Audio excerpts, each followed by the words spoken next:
CJ, when you talk Jordan Travis, so you bring up the quarterback situation and gave us a rundown of how things were handled last year. And of course, the offense wasn't anything close to what it was when he was on the field. Heard the stat the other day from our guy Logan Robinson: 6.5 yards per play with Jordan Travis, which is top 10 in the country without him. And so that's got to be taken into consideration. And despite the issues in the ACC, I don't think it's a good league right now. I don't think it has been for 3 or 4 years. Still was one of the best. I think it was the best quarterback league in the country last year with Pickett and Howell and on down the line. A lot of good. Yeah, some really good quarterbacks. And FSU, they pretty much had to play every one of those quarterbacks except Pickett. So this is the luck of the draw. Yeah, really good quarterbacks in the league on both sides. But where do you think Jordan Travis stands? How do you think about his? Because I got to say, after the 2020 season, I said, this guy's a phenomenal playmaker, dynamic runner, but it's ugly throwing the ball down the field. He better take huge strides in his technique and fundamentals throwing the ball down the field. And he did. All his numbers just pick to TD ratio, completion percentage, and just to watch it, forget the stats. He was. I thought he was considerably better. Still not a top level ACC quarterback, but still. So where do you stand on Jordan Travis? Yeah, so I was in the same boat as you after that 2020 year. I was like, yeah, we got to get a transfer quarterback.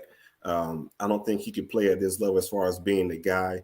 And then we see the 2021. You're like, oh, hey, okay. Who is this guy? Okay, he's doing this, he's doing that, making some throws, stepping up in the pocket. He still had a lot of things he had to do. He had issues with, like leaving the pocket too soon. Of course, that's a learning curve for him, but we got to realize, and someone pointed this out to me earlier, and it kind of opened my eyes a little bit further. Jordan has only started a full season worth of starts as a quarterback. When you account 2020 and 2021, he missed games in 2020, missed games in 21 due to injury. He's only started a full season, a quarterback, a full 12 games as a starting quarterback.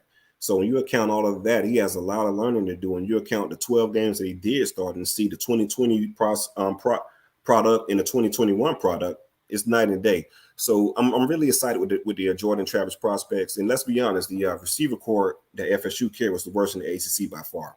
Receivers did not get open. They couldn't win one-on-one battles. The offensive coordinator at the time, Kenny Dillingham, was basically in saying the exact sentiments that I'm saying, just in other words, in PAs that, hey, we scheme certain ways, but we can't beat one-on-one coverage. It kind of throws things off. The receiver corps is pretty bad, so we bring in 4 new transfers at the wide receiver position. Then you have the offensive line position. That's been, a story of contest for FSU for a long time. You bring back every starter except one. You bring in 2 transfers that could probably compete for starting jobs also. So you bring back the entire offensive line unit that was pretty much young for the most part. Get them another year to get better, develop under Coach Atkins, who I think is a phenomenal offensive line coach. Bring in a couple transfers, and then you bring along the full spring as far as being the guy, because last spring he wasn't the guy. He was battling Mackenzie Milton in fall camp also. Now he's voted the guy. He has that confidence. All of the starter reps are going to you. So you account that with the summer, going through the summer process workouts, and then, of course, going back into the fall camp as being the guy, which you getting those snaps and those reps. I feel like Jordan Travis, the sky's the limit. Kenny Dillingham was really adamant about this. He feel like Jordan Travis has an NFL future ahead of him prior to leaving for Oregon. He was really adamant about that. So I'm excited about Jordan Travis. Give him more weapons, get him a better offensive line, let him develop a little bit more. I think by the time he leaves FSU, which will probably be next year or the following year, he'll be one of those top half quarterbacks in the ACC without a doubt.